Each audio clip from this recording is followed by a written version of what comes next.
Hello students, আমাদের চ্যানেলে তোমাদের সকলকেই স্বাগতম।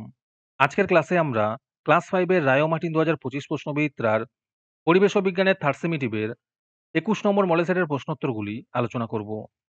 পরিবেশ ও বিজ্ঞানের আগের মডেল সেটগুলির প্রশ্নোত্তরের ভিডিও তোমরা যদি দেখে না থাকো, তাহলে অবশ্যই আমাদের চ্যানেলে গিয়ে দেখে নিও। নিচে ডিসক্রিপশনে লিংক আমি দিয়ে রাখলাম।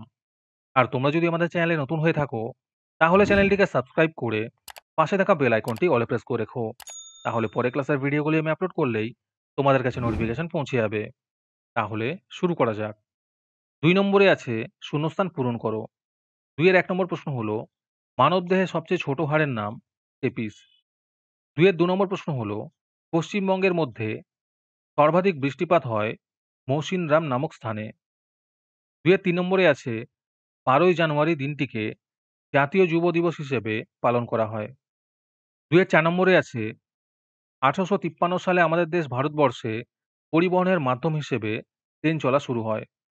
২ এর ৫ নম্বর প্রশ্ন হলো, গৌণ জোয়ারের ১২ ঘন্টা ২৬ মিনিট পর মুখ্য জোয়ার হয়।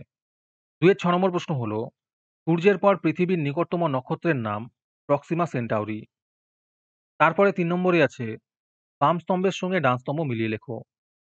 রায়গঞ্জ হবে কুলিক পাখিরালয়, আলিপুর হবে টাকশাল, খড়গপুর হবে আইআইটি শিক্ষাকেন্দ্র, বাঁকুড়া হবে টেরাকোটা শিল্প, কল্যাণী হবে পরিকল্পিত শহর, হলদিয়া হবে পেট্রোকেমিক্যাল শিল্প। তারপরে ৪ নম্বরে আছে বুঝে উত্তর দাও। ৪ এর ১ নম্বর প্রশ্ন হলো, আমি সুন্দরবনে সৃষ্ট একটি নতুন দ্বীপ। আমি কে? এর উত্তর হবে লোহাচড়া দ্বীপ। ৪ এর ২ নম্বর প্রশ্ন হলো, আমি এক ধরনের চিকিৎসা পদ্ধতি, আমার দ্বারাই যক্ষ্মা রোগ পুরোপুরি নির্মূল হয়। আমি কে? এর উত্তর হবে ডট। ৪ এর ৩ নম্বর প্রশ্ন হলো, আমি একটি সুন্দর পালকওয়ালা বিলুপ্ত পাখি। আমি কে?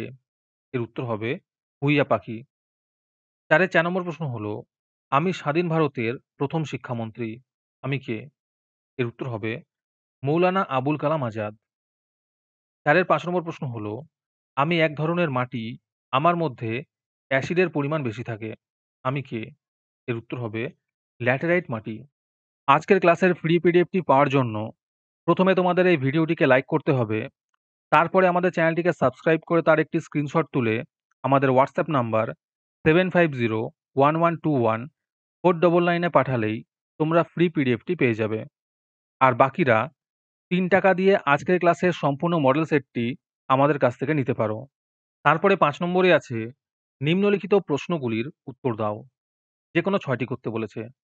এই প্রশ্নের উত্তরগুলি আমি তোমাদের দেখিয়ে দিচ্ছি। তোমরা দেখে, দেখে নোট ডাউন করে নিও। ৫ এর ১ নম্বর প্রশ্ন হলো, শিরা ও ধমনীর মধ্যে যেকোনো ২ টি পার্থক্য লেখো।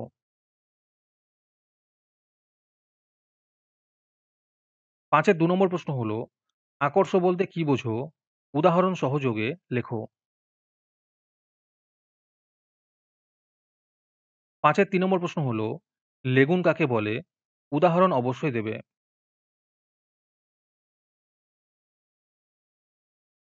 ৫ এর ৪ নম্বর প্রশ্ন হলো, সমাজভিত্তিক বন বলতে কি বোঝায়?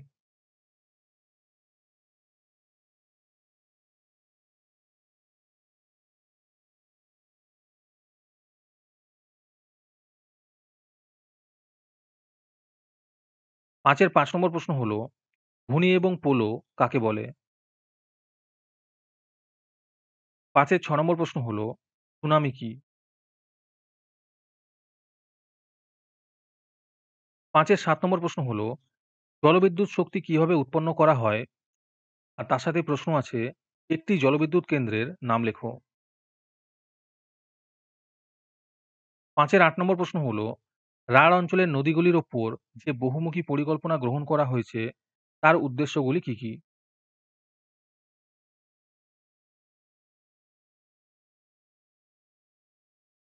৫ এর ৯ নম্বর প্রশ্ন হলো, মরা কোটাল কিভাবে সংঘটিত হয় তা শুধুমাত্র চিত্রের সাহায্যে বোঝাও।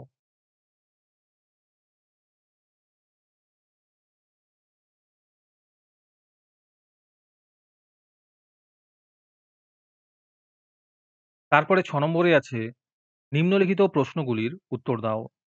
যেকোনো ২ টি করতে বলেছে। ৬ এর ১ নম্বর প্রশ্ন হলো, সমাজ সংস্কারক হিসেবে রাজা রামমোহন রায়ের অবদান সংক্ষেপে উল্লেখ করো।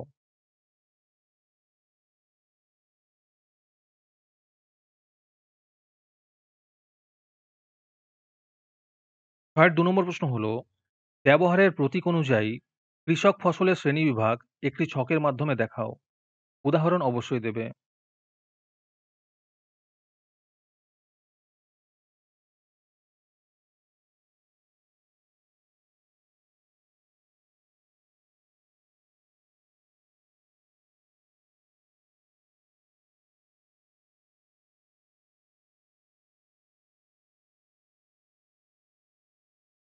ছয়ের ৩ নম্বর প্রশ্ন হলো, প্রচলিত ও অপ্রচলিত শক্তির মধ্যে যেকোনো ৩ টি পার্থক্য লেখো।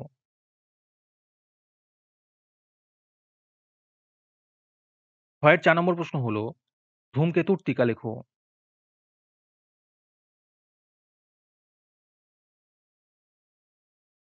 তারপরে ৭ নম্বরে আছে, নিম্নলিখিত প্রশ্নগুলির উত্তর দাও। যেকোনো ২ টি করতে বলেছে। ৭ এর ১ নম্বর প্রশ্ন হলো, বনভূমি ধ্বংসের কারণগুলি উল্লেখ করো।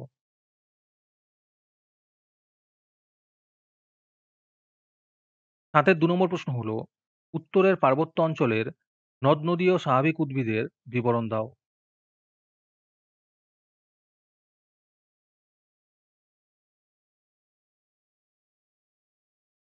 ৭ এর ৩ নম্বর প্রশ্ন হলো, চিত্রসহ খরা জোয়ারের বিবরণ দাও।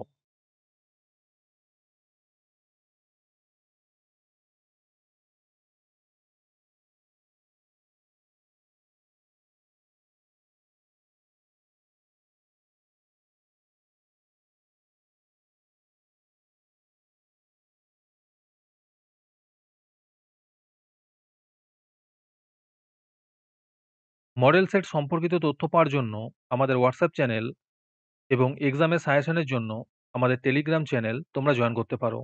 নিচে ডেসক্রিপশনে লিংক দেওয়া রইলো। তোমরা সেখানে গিয়ে জয়েন করে নিও। হাতের ৪ নম্বর প্রশ্ন হলো, শিশুদের অধিকারগুলি কি, কি? তার সাথেই প্রশ্ন আছে, বিশ্ব বয়স্ক দিবস কবে পালন করা হয়? আর তার সাথেই প্রশ্ন আছে, একাডেমিক অ্যাসোসিয়েশনের প্রতিষ্ঠাতা কে?